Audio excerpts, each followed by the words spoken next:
Greetings and God's peace be with you. My name is Kristofer, and I'm one of the priests at St. Francis Parish. It's good to have a little bit of time to talk with you today. Today is the day after Thanksgiving, and I hope that you had a wonderful day, as good as it could have been, and I hope it was what you needed it to be. I also know that realistically, there was probably some disappointment in it. It wasn't probably the way that you hoped that it would be, and yet I hope that God met you in that in some surprising and grace-filled way.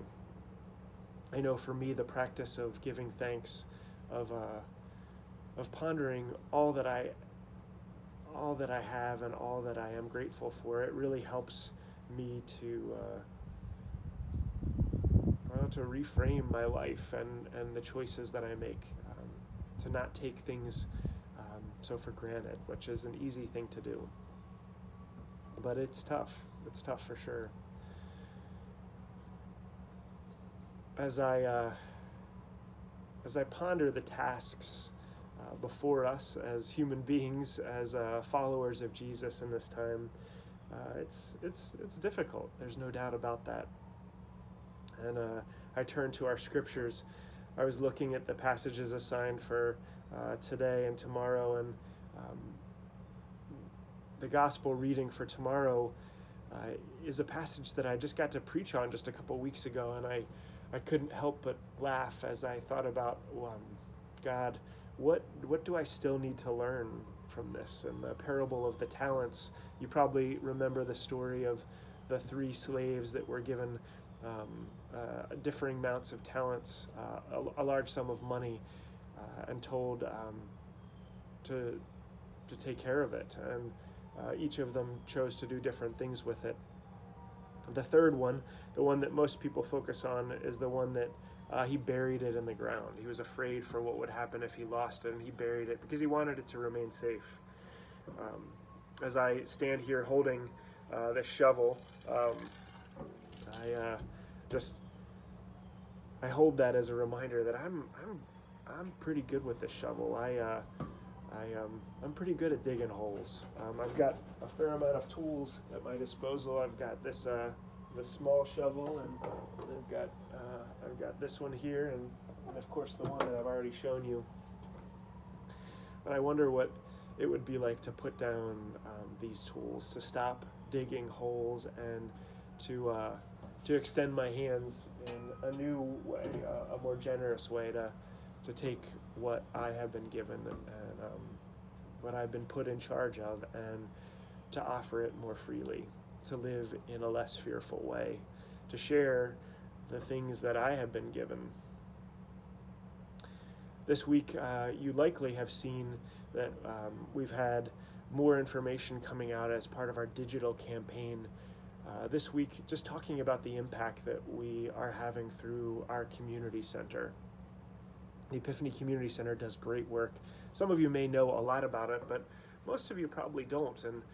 But to read about the programs that we run that help families that are facing eviction and homelessness, to rapidly rehouse families that are living in Baltimore County shelters, to provide stability to families that are really struggling in a housing crisis. All of the families that we work with have children, and so we provide supports to the whole family in holistic ways through counseling and case management. We also provide financial supports to families in different ways depending upon the different programs. And in this time of COVID, those needs are as great as they've ever been. Those are just some of the programs we offer. You probably know more about our food pantry and the different programs that we can offer now, and those that we hope to when COVID is behind us.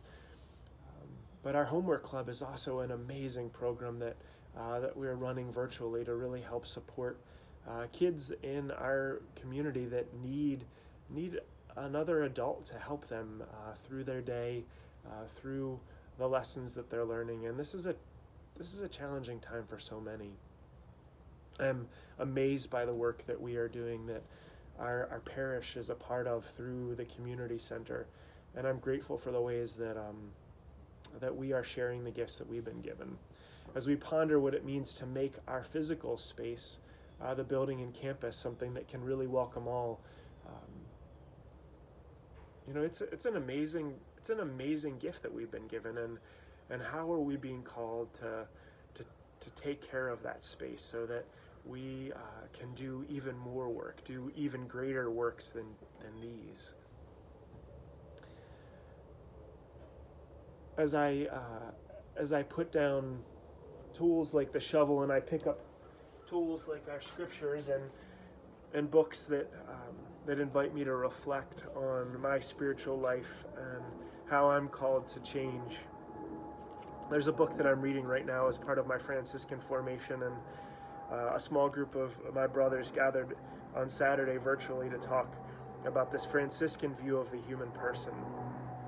And I'm reminded in this summary about lessons from Francis and Claire of these really important points. That humans have an inviolable dignity because God created each person through love and for love.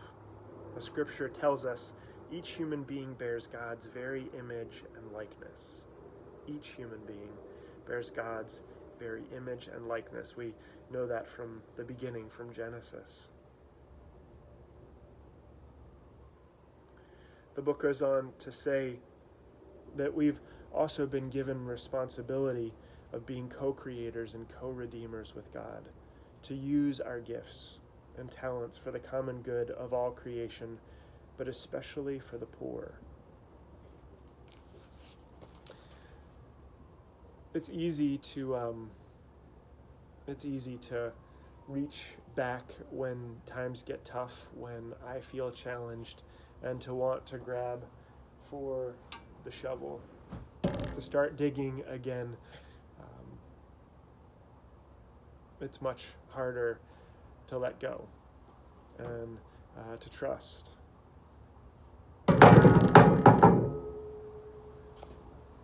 To trust that when I do let go and I reach out,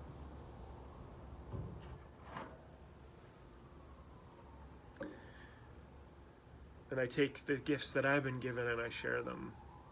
I take the hands that I've been given and I use them for God's work.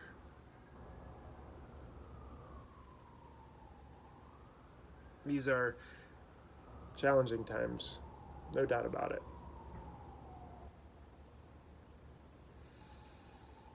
I, for one, am grateful to be a part of a community that is doing the work that we've been called to, that with God's help, we are doing some miraculous things together. I'm thankful for your generosity, for the ways that you give in a cheerful way of your time and your talent and your treasure. And I'm grateful for the ways that God is using us as instruments of peace, of justice, and of love. This day, I give thanks for you, and I pray for you, and I hope that you pray for me too. I also think about all the families that we are in community with, that are a part of our parish. The families that we have worked with over the years, the families that we'll work with in the year ahead, and the families and people that can come to our place of worship and community to receive what they need, to share what they have, and to become something more. St. Francis is a blessed place. St. Francis was a blessed person. We have such a gift, and I hope that we continue to be faithful in all that we've been given. Thanks for listening, and Christ's peace be with you.